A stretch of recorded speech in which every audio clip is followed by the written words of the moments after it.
ఈరోజు మేమందరం మర్యాదపూర్వకంగా మల్లన్న గారిని కలవడం జరిగింది.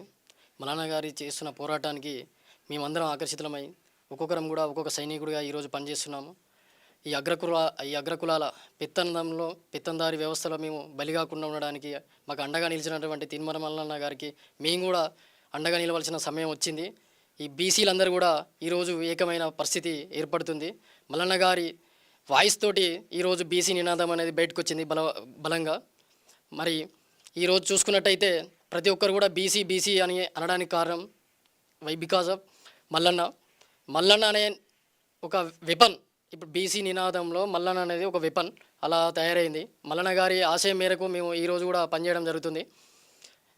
ఈరోజు మనం నిన్నటి వరకు గ్రామ సర్పంచ్ ఎలక్షన్లు చూడడం జరిగింది. ఎక్కువ మొత్తంలో మేము బీసీలో సర్పంచ్లను కైవసం చేసుకోవడం జరిగింది.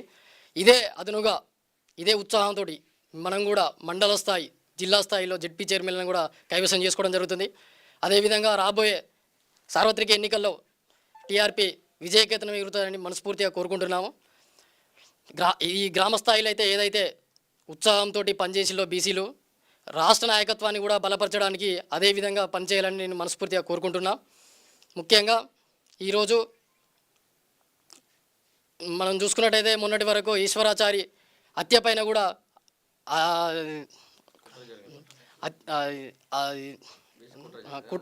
ఈశ్వరాచారి ఆ ప్రాణం మీద కూడా ఈరోజు అగ్రవర్ణాలు కుట్రబన్ని ఏదో ఇక్కడనే ఎందుకు జరిగిందనే పాయింట్ ఆఫ్ చూస్తున్నారు, కానీ ఎజెండా ఏందనేది ఎవరు గుర్తించలేకపోతున్నారు.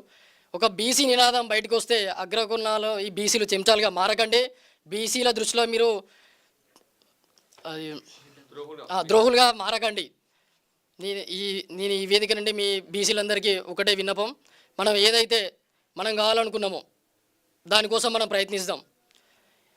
అడుక్కుంటే ఆకలి తీరదు, వండుకొని తినే రోజు రావాలి. అది రాష్ట్ర నాయకత్వం నుంచి మనం అధికారంలో వచ్చినప్పుడే మనం వండుకోగలుగుతాం. ఏ రోజైతే మనం ఇప్పుడు పంచుతా అంటే తింటాం అనే కాడు ఉంటే మనకు పంచేది కొంచెమే, వాళ్ళు ఎన్నుకునేసుకునేది చాలా మొత్తంలో ఉంటుంది. ఈ అవకాశం ఇచ్చినందుకు నాకు థ్యాంక్ యూ.